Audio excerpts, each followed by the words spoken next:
Assalamu alaikum rahmatullahi wa barakatuhu. E bandiraɓe sehilaaɓe jangiyankoɓe, en garti kadi e windande men ndeɗo yenne ɗo ko ra gonɗa e hollede no masirte.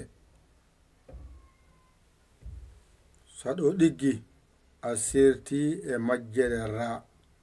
Bismillah janggen. Ay ɗo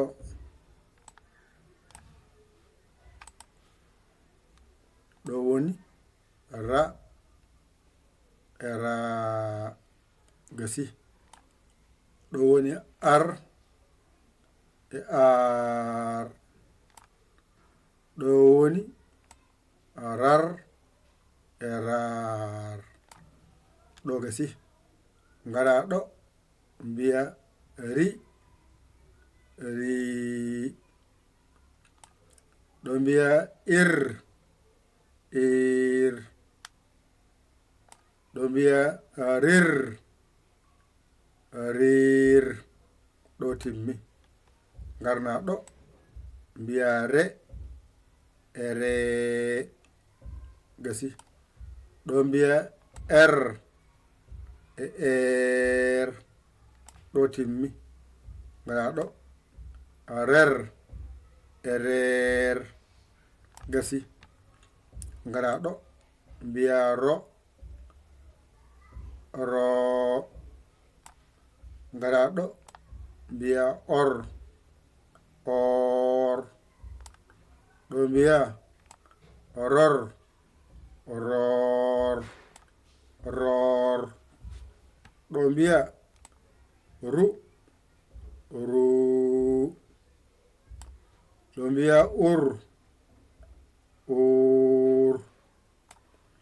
Ɗo mbiya rur rur gasi. Nde ɗo windande so ɗiggi a serti e majjere ko wiyete ra. Momten janggen. Momten ha laaɓa, jiya bindi ha laaɓa, janga ko laaɓi. Ra ra. Ri ri. Re re. Ro ro. Ru ru gasi. Ɗo masɗe ɗe keedi ko yeeso. Ɗo noon bencita masɗe ɗe ngado arde. Mbiya ar ar. Ɗo mbiya ir ir. Ɗo mbiya er er. Ɗo mbiya or or. Ɗo mbiya ur ur. Ɗo gasi. Ngara ɗo lomba masɗe ɗe nder. Rar rar. Ɗo ko rir rir. Ɗo ko rer mbiya rer. Ɗo ko ror mbiya ror. Ɗo ko rur mbadda he rur gasi. Ɗo henne ko a lombi e nder hen. Ɗo woni ra ra. Ɗo woni ar ar. Ɗo woni rar rar. Ɗo ko itan lombiɗo mbiya ri ri. Ir ir. Ɗo ko ur. Ɗo ko rur rur gasi. Ɗo ko e mbiya re re. Er er. Ɗo ko rer rer. Ɗo ko rer rer. Ngara ɗo mbiya ro ro. Ɗo ko or or. Ɗo ko ror ror. Ɗo timmi. Ngara ɗo mbiya ru ru. Ɗo mbiya ur ur. Ɗo mbiya rur rur. Ɗo so ɗiggi han kadi a serti e majjere wiyetende ra.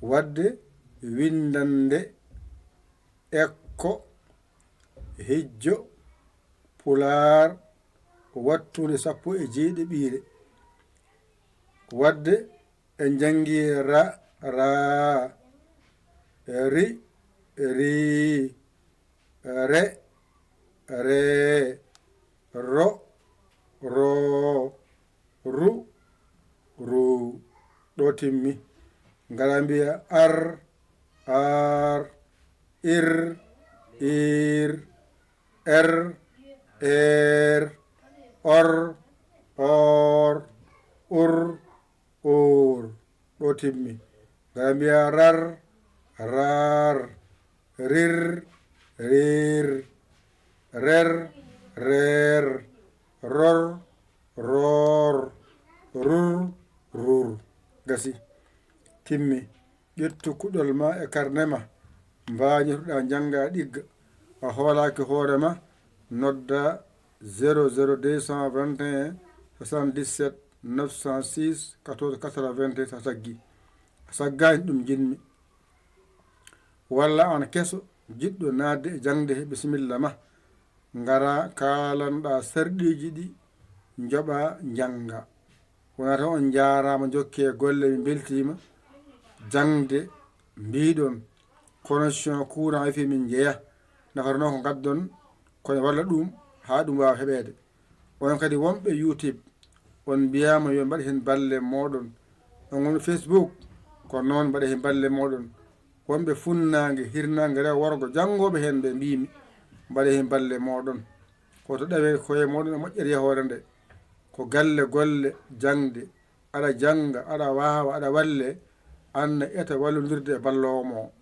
ndewnana de jangde nde ne yaaride yeeso anne jinga tenoya gadda warema pukka tenoya gadda warema pukka alarbaji ma ngara lewru ma ƴetta hunde ma mbiya ceerno jagguɗo ni walla e duuso golle jahoje ko musidɗo mon guiɗo mon saabu Allah Yaya l'école Sénégal alhamdulillahi bil alamina an jiɗo nadde heno waɗ 00221 77 906 14 81 mbaɗa yaya mbaɗa ɗi jiya WhatsApp o gara kaala indema yettodema kaala ka janggo joɓa naata janga mbawa nafma wassalam